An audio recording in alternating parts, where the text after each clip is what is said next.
Découvrons ensemble les différents filtres et réglages que nous pouvons appliquer à nos images dans Photofiltre. Pour ce faire, je vais ouvrir Nikos, enfin façon de parler.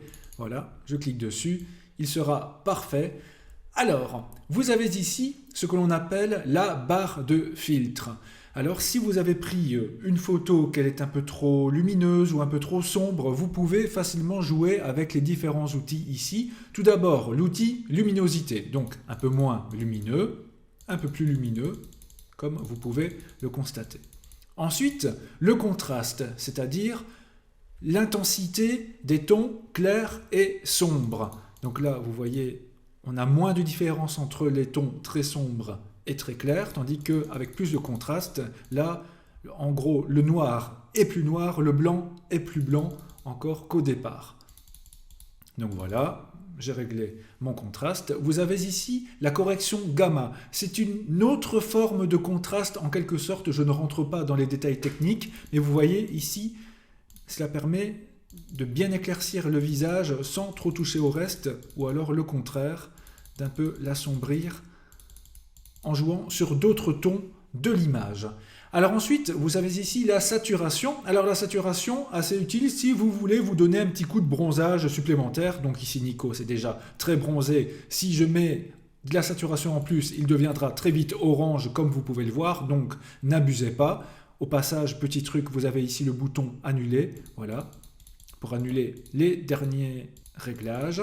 Tout dépend un peu de l'intensité des couleurs que vous avez au départ, mais voilà, pour un petit coup de bronzage, cela peut être très utile. Alors si vous voulez régler encore plus précisément la luminosité, vous avez ici le petit bouton histogramme, où là, vous pouvez, ici sur la petite barre horizontale, déplacer les petites flèches pour vraiment atténuer ou pas les tons clairs ou foncés. Donc vous avez ici, voilà, vous voyez, différentes choses. Selon l'image, vous aurez une sorte de graphique selon votre image. Ici, nous n'avons pas grand-chose, mais c'est vraiment pour être très très précis.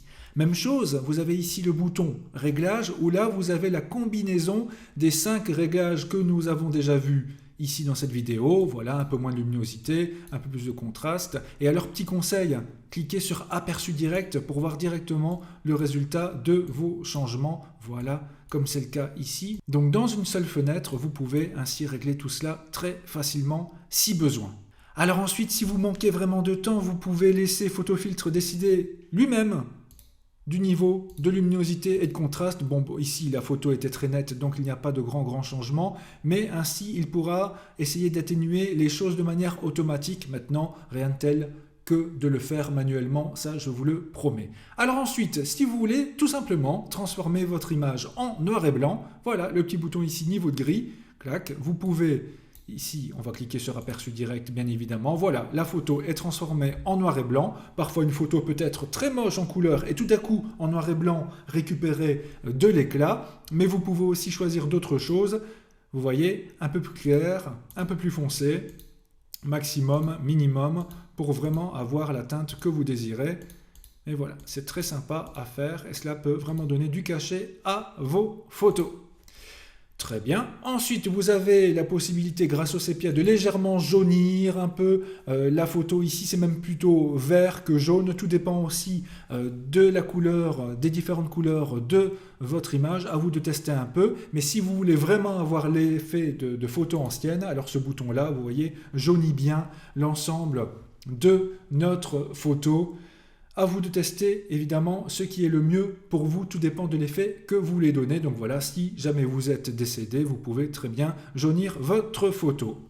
Bref, ensuite vous avez ici les petits boutons anti-poussière. Vous voyez, si par exemple là je mets plus de gain, vous allez voir la différence, ça va vous faire penser à certains filtres que vous retrouvez sur certaines applications pour téléphone, pour un peu lisser les rides ou pas, ou pour vraiment avoir des bords beaucoup plus nets ou beaucoup plus flous, comme dans ce cas-ci. Donc là, c'est un peu trop flou. À vous de voir ce qui vous plaît le plus. Donc une sorte d'effet un peu fantomatique que l'on voit chez certains, et certains d'entre vous en abusent clairement sur les réseaux sociaux. Donc voilà, c'était un petit message. Alors ensuite, si vous voulez tout doucement flouter votre image si elle est un peu trop nette, vous pouvez simplement adoucir. Donc là aussi, avec effet anti-ride maintenant, cela rend l'image un peu plus floue. Si vous voulez que ce soit beaucoup plus flou et plus rapidement, vous avez ici les boutons très flous, voilà, pour vraiment flouter toute l'image plus facilement. Maintenant, si vous désirez simplement flouter une petite partie de votre image, eh bien rien ne m'empêche de sélectionner une petite partie et ensuite de flouter en particulier. Il n'y a que cette partie-là qui sera vachement plus floutée que les autres, comme vous pouvez le voir ici. Voilà. Et quand vous avez terminé, cliquez avec le bouton droit et mettez masquer la sélection. Et ainsi, vous voyez ici une partie beaucoup plus floue que d'autres. Voilà, j'ai récupéré la photo de base de Nikos. Alors, nous avons aussi la possibilité de rendre une photo un peu plus nette si elle est légèrement floue. Maintenant, nous ne pourrons pas faire de miracle si votre photo est ratée au départ. Mais si je clique sur plus net, vous voyez que les traits sont un peu plus nets qu'auparavant. Maintenant, si vous en abusez, évidemment, vous voyez ce que cela donne. Ce n'est pas le but non plus. Et vous pouvez là aussi, grâce au double triangle, rendre le renforcement beaucoup plus net d'un coup, mais encore une fois, au plus on abuse. Là, on l'a bien veillé, Nikos. Grâce à cela, maintenant, vous avez de quoi vous amuser aussi grâce au rayon et au seuil. Vous voyez différentes choses, différents réglages. Tout dépend de ce que vous voulez vraiment faire. Alors ensuite, si vous désirez avoir une variation de teinte, donc par exemple, ici, je vais aller plutôt dans le bleu. Ok, et bien vous voyez, Nikos est un peu plus bleu que tout à l'heure. Il est prêt à jouer dans le film Avatar. Donc, vous pouvez vraiment jouer avec la teinte colorisée. Ou alors, si on choisit teinte, là, on a encore d'autres effets. Tout dépend un peu de ce que vous voulez faire. Le rendre un peu plus jaune, par exemple. Et ainsi, Nikos est beaucoup plus jaune-vert que tout à l'heure.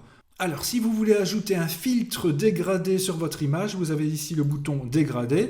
Donc, par exemple, la couleur noire à gauche, la couleur blanche à droite, et on voit déjà un peu le dégradé. Maintenant, pour que ce soit beaucoup plus clair, regardez, si j'augmente l'opacité, c'est beaucoup plus sombre à gauche, et je peux faire la même chose à droite. Voilà, beaucoup plus clair à droite. Tout dépend de ce que vous voulez faire, mais par exemple, pour différents jeux où vous voulez cacher une partie de l'image, ou alors assombrir, c'est tout à fait possible, bien évidemment. Grâce à cela, si je change la couleur, vous verrez, ce sera très clair aussi. Si je le mets en jaune, voilà ce que cela peut donner aussi pour ajouter donc un filtre dégradé. Voilà donc pour les différents boutons de raccourci de notre barre de réglage. Maintenant, si on va dans le menu réglage, nous récupérons un peu tout ce que nous venons de faire ici, les différents boutons de raccourci, mais nous avons aussi 2-3 options supplémentaires, comme par exemple le négatif d'une image. Vous savez ce que c'est. Les couleurs sont inversées. Bon, dans ce cas-ci, c'est un peu effrayant, il faut l'avouer, mais pourquoi pas. Alors ici, nous avons aussi bichromie. Nous voyons cela parfois sur certains tableaux où nous avons plusieurs fois la même image, la même photo, le même visage, mais avec chaque fois 2 couleurs différentes, bleu, jaune, rouge, orange et autres. Alors, le principe est simple. Je vais d'abord cocher aperçu direct, et voilà ce que cela donne pour le bleu et le jaune, et vous pouvez atténuer, mettre un peu plus de bleu, un peu plus de jaune pour l'un ou pour l'autre. Cela peut donner son petit effet, et si je change la couleur, cela fonctionne très bien aussi, comme vous le voyez. Et alors ici, vous voyez, je n'ai pas cliqué sur la petite flèche, mais sur la couleur en tant que telle, et j'ai une plus grande palette de couleurs. Je peux choisir vraiment la couleur que je veux. Pour ceux qui connaissent le RGB, vous pouvez ici ajouter les valeurs directement que vous désirez. Et voilà, donc à vous de voir ce qui est le mieux pour votre image. Voilà donc pour les réglages de base que vous pouvez faire sur vos photos, sur vos images. Vous voyez, c'est très rapide et facile. Dans la prochaine vidéo, nous allons voir comment appliquer d'autres effets et surtout faire tout type de dessin sur notre image grâce à la palette d'outils. Merci de votre visionnage. À bientôt.